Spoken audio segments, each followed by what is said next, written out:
First of all, the the place where the closest known relatives of this virus reside is 1,000 miles from the place where the first cases arose.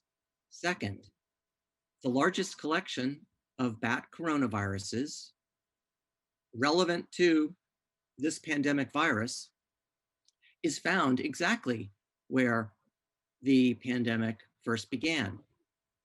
Third, every laboratory in the world, including our very own CDC and high containment laboratories in the United States, they all have had laboratory accidents. Laboratory accidents happen everywhere there are humans. Humans are fallible.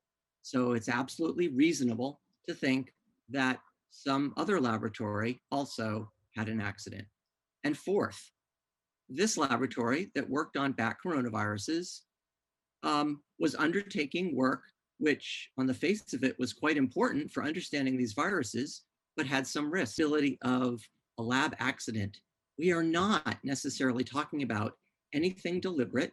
We're not necessarily talking about the engineering of a new virus. This could be as simple as a laboratory seeking to grow viruses from important samples, bat samples, not realizing that one of them contained SARS-CoV-2. They grew the virus without knowing it and had no obvious sign that they had a positive virus sample and treated it in the way that we would otherwise treat a sample, not carefully enough. And so they became infected unknowingly and without symptoms and walked out of a lab carrying the virus. So the scenario is not necessarily malicious or malevolent. If it were true that this came out of a laboratory by accident, we would have to completely rethink what we know and do about lab safety, how we handle samples that are of high likelihood to contain a pathogenic agent, a dangerous virus or bacterium. We would have to rethink the kinds of science that we do and how we go about doing the science. In my own view, the issue here would not be what is the question that scientists were seeking to answer. The question was a great question. Is there something here that might threaten humankind? But rather how we go about doing it.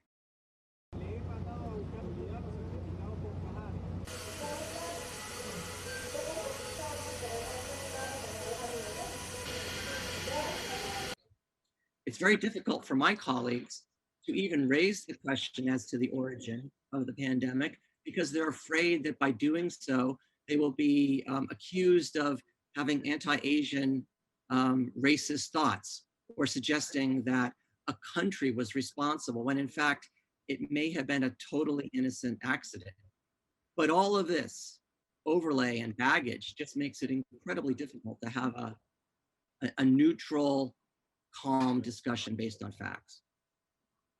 Active, if you will, active efforts by some scientists to shut down the discussion as if to conclude that we already know the answer or that trying to seek greater clarity is just so difficult and charged that it's not worthwhile.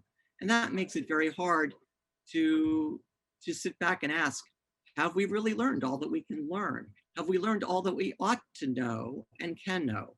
And I just think that there may now be an opportunity. I'm an optimist. I think there's an opportunity where people on all sides of this issue can agree that science has not had a chance to properly look at all of the possible plausible explanations and undertake the kind of investigation that I think we can and ought. Wegen Kaffee ist egal, der setzt sich mal besser Mundschutz auf.